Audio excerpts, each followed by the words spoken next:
Hi, I'm Lynn Pagano, and it's a real pleasure to introduce to you a dear friend and a very fine law enforcement executive, Michael Register. Michael is the Chief of Police for Clayton County, Georgia.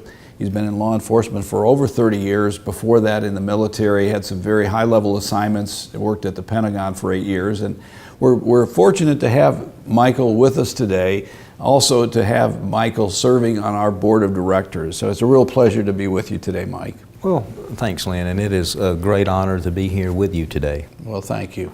We're going to be talking about law enforcement and some of the insights that you have. You're probably one of the most thoughtful law enforcement chiefs of police I've ever met. And to have you in Georgia, to have you serving our region is very, very special. If you were to look at law enforcement today, what would you say are some of the challenges that maybe the average person, the average citizen doesn't understand? I think there's external and internal challenges. Certainly externally, I think law enforcement has to be cognizant of its relationship with the community more than ever. There has to be a certain amount of transparency, but there also certainly has to be a partnership there with the community. And I think externally, that's probably my #1 priority, is engaging with the community, developing the partnership with the community, and developing a let's do it together mentality. Certainly, I think 2 other priorities that I have externally would be the increasing sophistication of crime, how it's interconnected, and domestic terrorism. Internally, not only are we experiencing servicing a more diverse community, which is a good thing, but we have a more diverse workforce.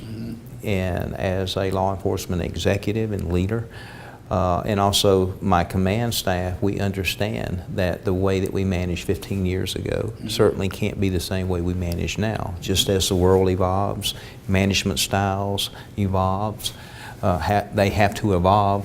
And so it's a very unique, challenging, and very fluid environment externally and internally. You know, when you are here, most people wouldn't know that you're about to get a PhD. And again, what a compliment for this community to have you doing such great research on things academically. As you look at what you're studying, and I know you've told me a little bit about your plan to get this PhD in dealing with radicalization, how do you think average citizens should be thinking they need to play a role as we look toward the future? Well, pertaining to the PhD in radicalization, we find that there's various processes that are involved in radicalizing an individual, not just through terrorism, but we're also talking about ideologies, we're talking about religious-based cults, even gangs. And so what is so very important in countering radicalization or some type of violent extremist behavior or acts is a counter-narrative. You have to be able to impart a counter-narrative that tells, as you will, the other side of the story. Well, and I know you're doing that, and Safe America is looking to work with you in developing some programs that most people would find very innovative. In fact, to talk about one of them right now that deals with preschool students, Mike has been developing a program called CARE. Mike, why don't you explain what this program is? Well, it is a program that targets preschoolers, as you said, Lynn, 3 to 5 years old. We have found that children in that age group certainly have a high potential of learning, of retention. They're very intuitive.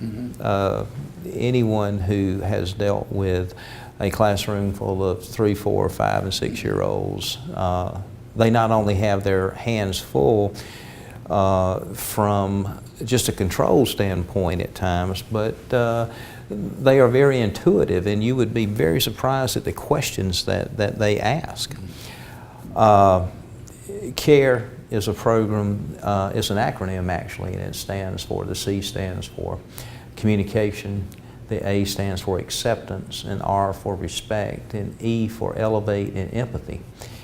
And we developed the program in conjunction with subject matter experts pertaining to child development and child education.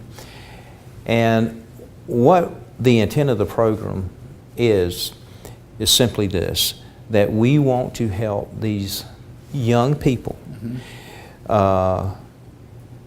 go in a positive direction and make good decisions for the rest of their lives.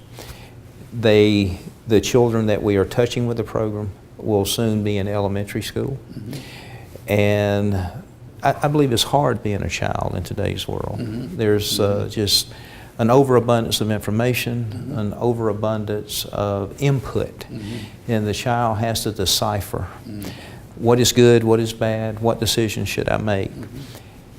And one of the things that we have seen, especially me being a police chief, when I interview prospective applicants, is their ability to communicate. It's very important. And we find that even as adults, getting up and communicating or speaking in front of a group sometimes is something that we dread, that we're afraid of. And kids are no different. But we also find that communication is also a gateway to conflict resolution and de-escalation. And so we're doing several things when we teach communication. We're getting the children used to communicating in groups, which I think will help later in life. We get them to understand that people communicate in various ways. Sign language, which goes into the acceptance part.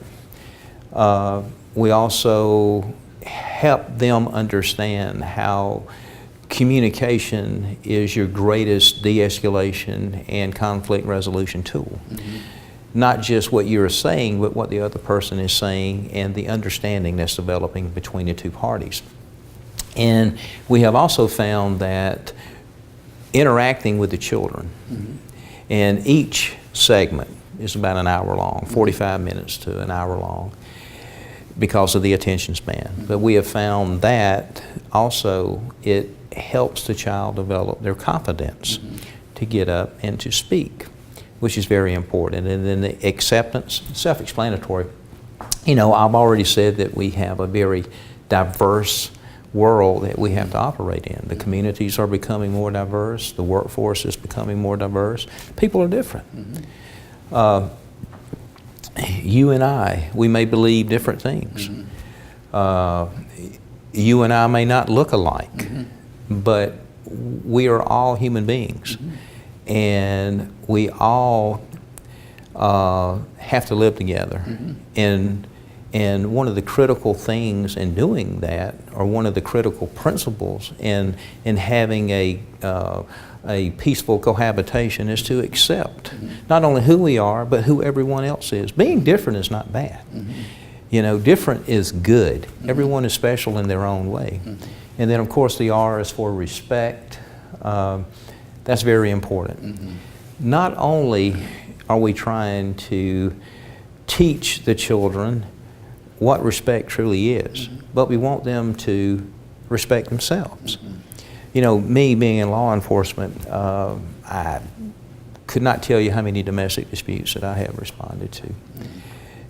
And there is no doubt that that young man and that young woman love each other, but do they respect each other?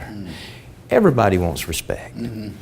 And everybody wants respect, so that entails that the people that you interact with, if you want respect, then they have to give you respect. And a lot of our interaction begins with just respecting the other person, respecting their thoughts, respecting their religion, respecting their wishes. And then, of course, E is for elevate. You want to elevate anyone else, you'll be much more effective if you elevate yourself first. And you got to have empathy for people, because Not everyone has the same privileges. Not everyone has the same health that you may have. So you got to have empathy. You got to understand that along with the acceptance and the diversity and the differences is that, you know, we've got to have empathy for individuals.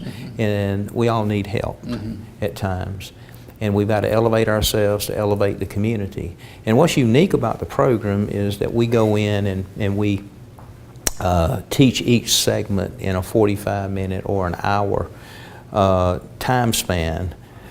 But we use characters, like, for instance, acceptance is Allie the alligator. And we use that because the children will remember. They may not remember what Lynn says or Mike says, but they remember Allie the alligator and what Allie the alligator said about acceptance. And so we truly try to pattern and build the program in such a way that is interesting for the children and that is comprehensible to the child. So they will retain and remember. And of course they have things that they take to show their parents. I think it's a great program, and at the end of it we do a graduation where we actually graduate our care cadets and they get little badges. That's great. That's great. What kind of help could you use, if you will, if there's someone out there hearing about this saying, hey, this is great? How can they help? Well, I think Safe America is taking a critical step in first being interested in the program and trying to make it better. As we teach the program with anything, we critique it, we dissect it, we do an after-action report, what was good and what could have been better. And we are constantly trying to improve the program, and hopefully with some of the contacts that we will certainly be able to have through Safe America and some of the other experts and dedicated individuals that work with Safe America. I think that we have a potential to make the program better than what it is now. But you know, what I would like to see is people get interested in the program like Safe America has, and let's don't keep the program in one geographic location. It's not a program just for one community, but it's a program for all communities. And if we make children better, we make the future better. Well, I know that some people that are watching right now are probably, Mike, in places like Cincinnati, St. Louis, Chicago, Philadelphia. So those of you that are watching right now, Chief Register and myself know that we are looking forward to implementing this program in your community. So if you're interested in learning more about this, you can contact us at Safe America.